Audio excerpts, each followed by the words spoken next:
प्रिय स्नेही साथियों, नमस्ते। मैं चंदन भैया हिंदी लैब में आपका स्वागत करता हूं।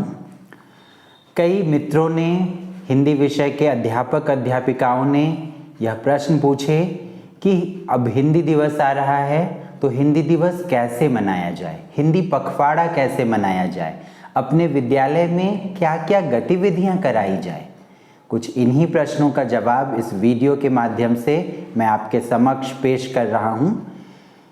इसमें मैंने एक नहीं बल्कि पूरे 50 गतिविधियां आपके लिए तैयार किया है, जो आप अपने विद्यालय में अपने विद्यार्थियों के साथ थोड़ा बहुत बदलाव करके कॉलेज में, यूनिवर्सिटीज़ में करा सकते हैं और आप हिंदी दिवस मनाने में, हिंदी पखवाड़ा मनाने में ये सभी गतिविधियां आपके लिए सहायक साबित होंगी, ऐसा मेरा दृढ़ विश्वास है। तो आइए जानते हैं ये कौन कौन सी गतिविधियां हैं जो हिंदी दिवस और हिंदी पखवाड़े पर कराया जा सकता है।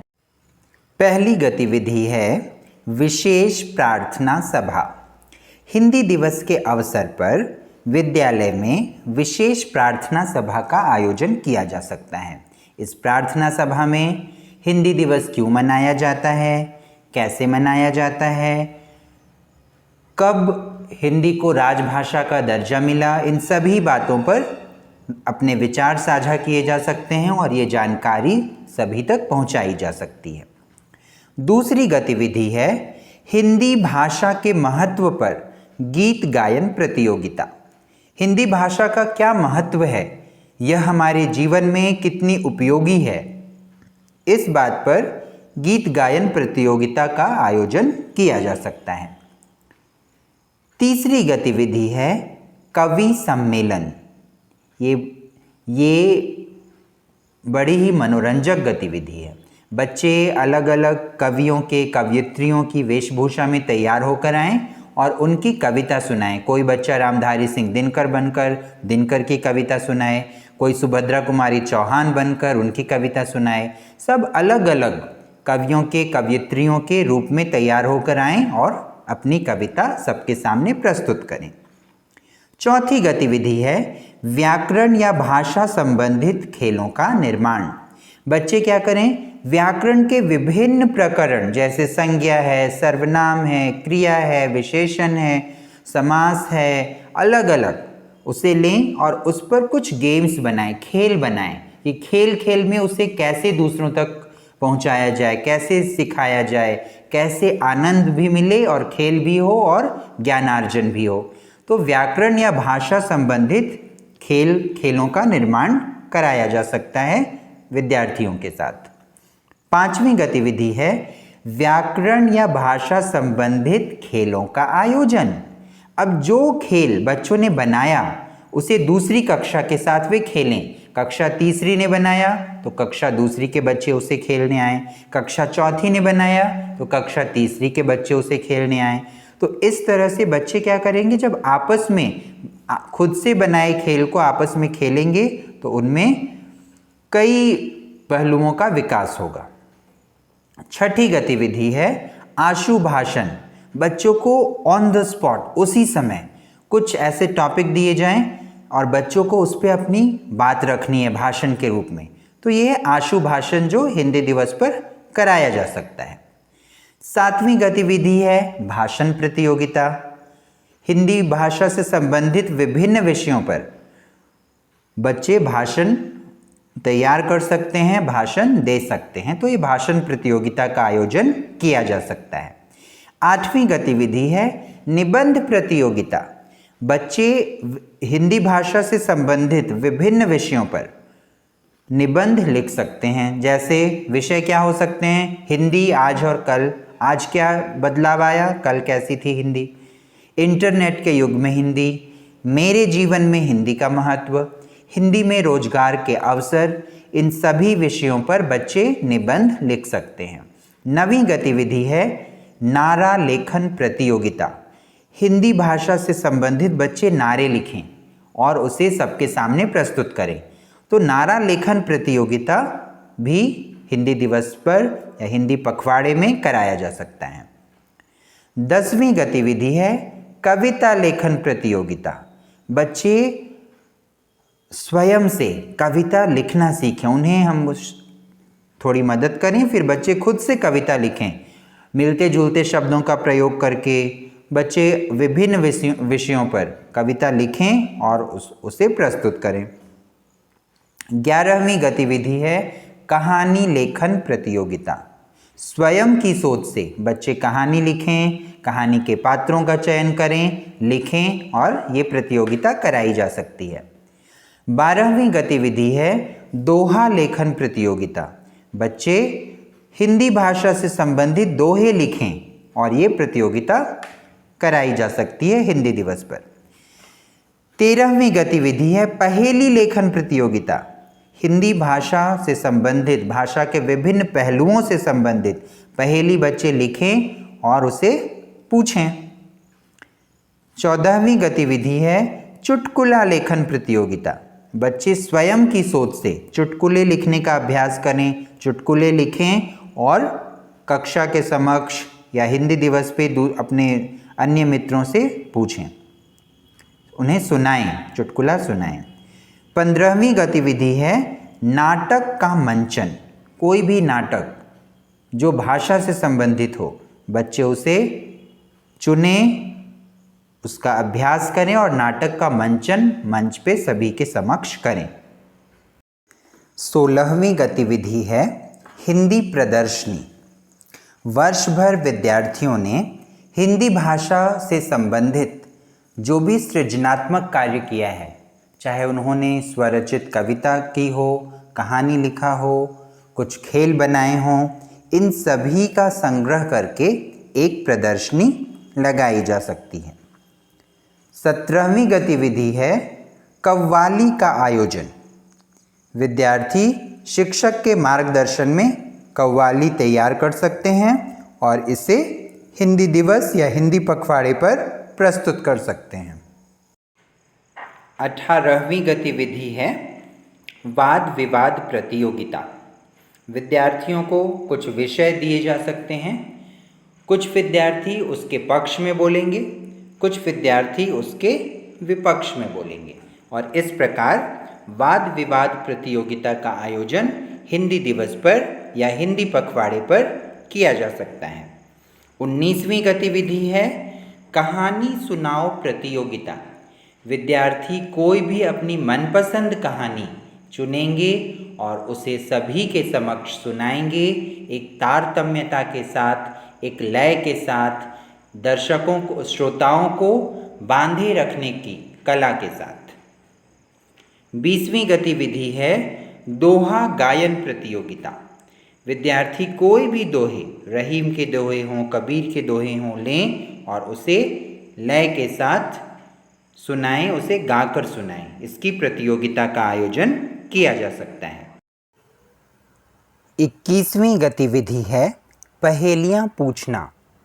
बच्चे विभिन्न पहेलियाँ अपनी कक्षा के विद्यार्थियों के साथ साझा करेंगे, उन्हें पूछेंगे और उनके साथ ही जवाब देंगे। 22वीं गतिविधि है चुटकुले सुनाना। विद्यार्थी विभिन्न चुटकुले हिंदी दिवस के अवसर पर, हिंदी पखवाड़े के अवसर पर अपने मित्रों को सभी के समक्ष सुना सकते हैं। 23वीं गतिविधि है पोस्टर निर्माण प्रतियोगिता। विद्यार्थी विभिन्न विषयों से संबंधित पोस्टर का निर्माण कर सकते हैं, चार्ट्स बना सकते हैं और इसकी प्रतियोगिता आयोजित की जा सकती है। 24वीं गतिविधि है हिंदी के क्षेत्र में रोजगार पर पीपीटी निर्माण। हिंदी के क्षेत्र में रोजगार के क्या क्या अवसर उपलब्ध हैं, उस पर पीपीटी बनाना। 25वीं गतिविधि है भित्ति पत्रिका या वॉल मैगजीन। वॉल मैगजीन बच्चे बनाएं और विद्यालय में उसे प्रदर्शित करें। 26वीं गतिविधि है हिंदी की पत्रिका निकालना तथा हिंदी दिवस पर उसका विमोचन करना।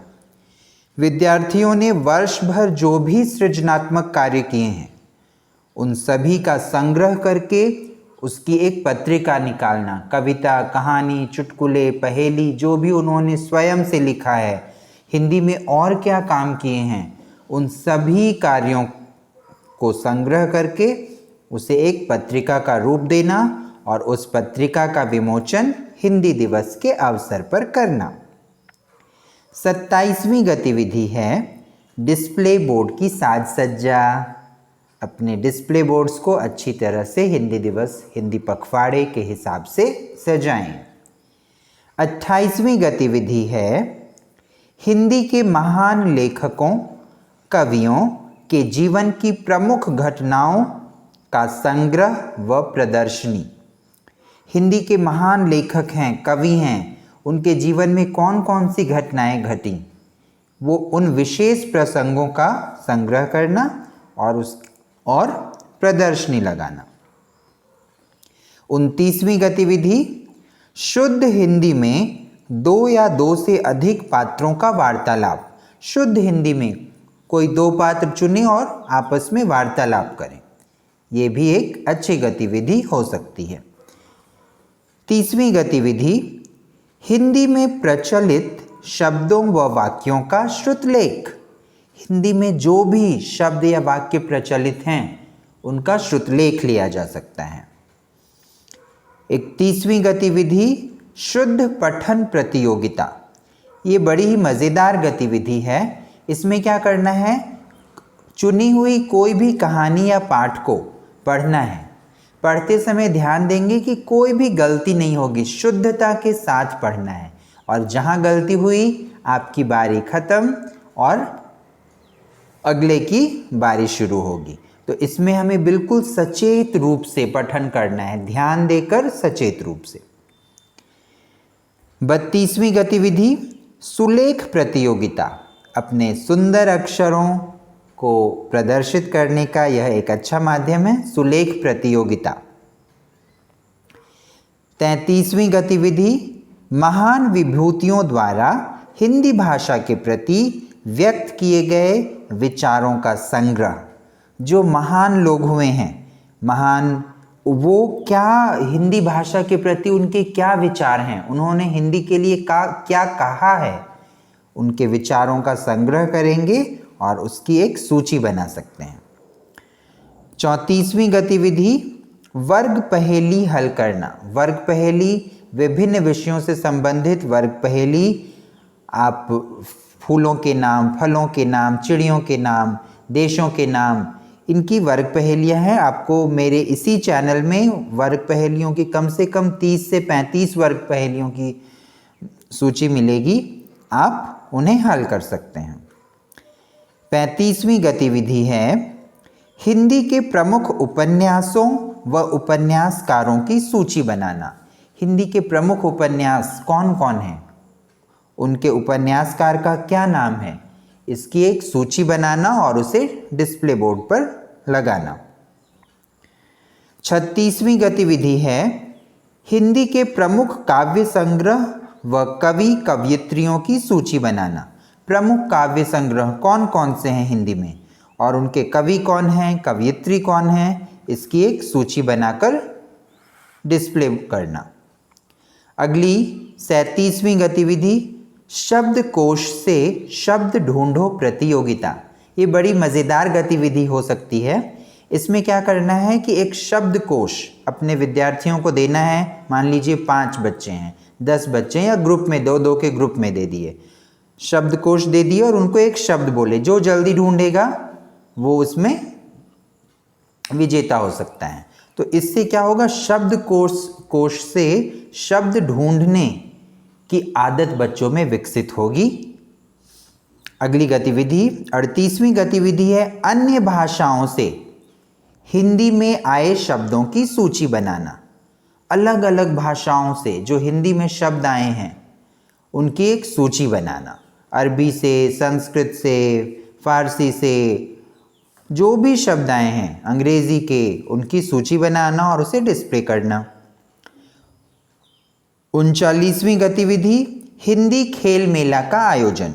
हिंदी में जो भी खेल बनाए हैं, चाहे वो व्याकरण के प्रकरण हो, संज्ञा, सर्वनाम, क्रिया, विशेषण, भाषा के विभिन्न पहलुओं के हो, जो भी खेल बनाए हैं, एक खेल मेला का आयोजन विद्यालय में किया जा सकता है। 40वीं गतिविधि, अपने विद्यालय में हिंदी संसाधन कक्ष की व्यवस्था। आप अपने विद्यालय में हिंदी के लिए एक संसाधन कक्ष होना चाहिए। हिंदी के जो भी काम हैं, जो टीचिंग मटेरियल्स बनाए हैं, TLM जिसे बोलते हैं, उन्हें उस कक्ष में रखा जाए, कक्षा में उनका प्रयोग किया जाए, बच्चे सप्ताह में एक बार आएँ, उन गेम्स को खेलें। तो ये एक हिंदी संसाधन कक्ष की व्यवस्था की जा सकती है। 41वीं गतिविधि, दैनिक जीवन में प्रचलित अंग्रेजी शब्दों का हिंदी में नाम पूछना। जैसे लाइब्रेरी को क्या बोलते हैं हिंदी में, रिसेप्शन को क्या बोलते हैं, हॉल को क्या बोलते हैं, फिल्टर हाउस को क्या बोलते हैं। तो ऐसे शब्द जो अंग्रेजी में बड़े प्रचलित हैं और हिंदी में उनका नाम हमें थोड़ा शायद कम पता है, तो उन्हें हम पूछेंगे विद्यार्थियों से, इससे वो जानेंगे उसे। अगली गतिविधि है कक्षा पुस्तकालय, क्लास लाइब्रेरी बनाना। कक्षा पुस्तकालय अर्थात अपनी कक्षा में एक छोटी सी पुस्तकालय बनाना, जिसमें किताबें हों और जब हमें हमारा फ्री पीरियड हो तो हम उन किताबों को पढ़ सकें अपनी पसंद के हिसाब से। तो क्लास लाइब्रेरी बनाना या कक्षा पुस्तकालय बनाना एक अच्छा प्रयास हो सकता है। अगली गतिविधि, हिंदी में साक्षात्कार लेना। अपने घर के बड़े सदस्यों का, दादाजी दादी जी, उनका बचपन कैसा था, किस घटना ने उनके जीवन को प्रभावित किया, अपने विद्यालय के प्रधानाचार्य का, संस्था प्रधान का, इनका साक्षात्कार हिंदी में लिया जा सकता है और इसे प्रदर्शित किया जा सकता है विद्यालय के डिस्प्ले बोर्ड पे। अगला है शब्दों की अंत्याक्षरी खेलना। हिंदी में शब्दों की अंत्याक्षरी खेलना। अंत्याक्षरी खेलना तो सभी को पसंद है, तो शब्दों की अंत्याक्षरी हिंदी दिवस या हिंदी पखवाड़े पे खेला जा सकता है। 45वीं गतिविधि, अगर मैं डैश होता या होती। इस डैश में आप अपनी मर्जी के हिसाब से पात्र भर सकते हैं। अगर मैं चिड़िया होता या चिड़िया होती, प्रधानाचार्य होती या होता, तितली प्रधानमंत्री होता या प्रधानमंत्री होती।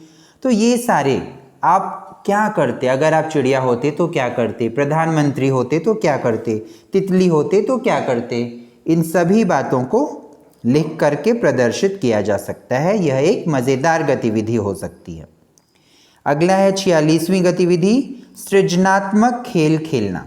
आप पूछेंगे सृजनात्मक खेल क्या है, तो इसका जवाब है आप इसी हिंदी लैब के चैनल में जाएंगे तो ढेरों सृजनात्मक खेल बने हुए हैं, आपको उन्हें खेलना है। ये भी बड़ी मज़ेदार गतिविधि होगी। 47वीं गतिविधि है चांद प्रश्नोत्तरी हल करना। ये क्या है, तो ये भी इसी चैनल में कुछ प्रश्नोत्तरी हैं जो आपकी ओरिजिनल थिंकिंग को, जो वास्तविक चिंतन है उसका विकास होगा और एक चांद प्रश्नोत्तरी हल करिए, आपको मज़ा आएगा। इसी चैनल में चांद प्रश्नोत्तरी के सवाल दिए हुए हैं। 48वीं गतिविधि माथापच्ची हल करना। माथापच्ची की गतिविधि भी इसी चैनल में आप ढूंढिए, प्लेलिस्ट में भी अलग से सारे बने हुए हैं, तो आप माथापच्ची वहाँ से लेकर हल कर सकते हैं, जो विद्यार्थियों में काफ़ी लोकप्रिय है और मज़ेदार गतिविधि है। 49वीं गतिविधि है लघु हिंदी पुस्तक मेला का आयोजन। अपने विद्यालय में एक पुस्तक मेला का आयोजन कर सकते हैं, जिसमें हिंदी के विभिन्न कक्षाओं के हिसाब से अलग अलग पुस्तकें रखें और सभी आएँ पढ़ें। हो सके अगर आप खरीदने की व्यवस्था कर सकते हैं वो भी हो सकता है। और आखिरी 50वीं गतिविधि सांस्कृतिक कार्यक्रम का आयोजन, कि हिंदी दिवस पर सांस्कृतिक कार्यक्रम का आयोजन किया जाए, जिससे हिंदी भाषा को प्रोत्साहन मिले, अधिक से अधिक लोग हिंदी पढ़ें, लिखें, सीखें और अपनी भाषा पर गर्व करें। तो आपको ये सारी गतिविधियाँ कैसी लगी, आप कमेंट में मुझे लिख करके अवश्य बताइए और आप कुछ और भी सोच सकते हैं तो उसे भी कमेंट में कोई नई गतिविधि लिखकर भेज सकते हैं। फिर मिलते हैं, तब तक के लिए धन्यवाद।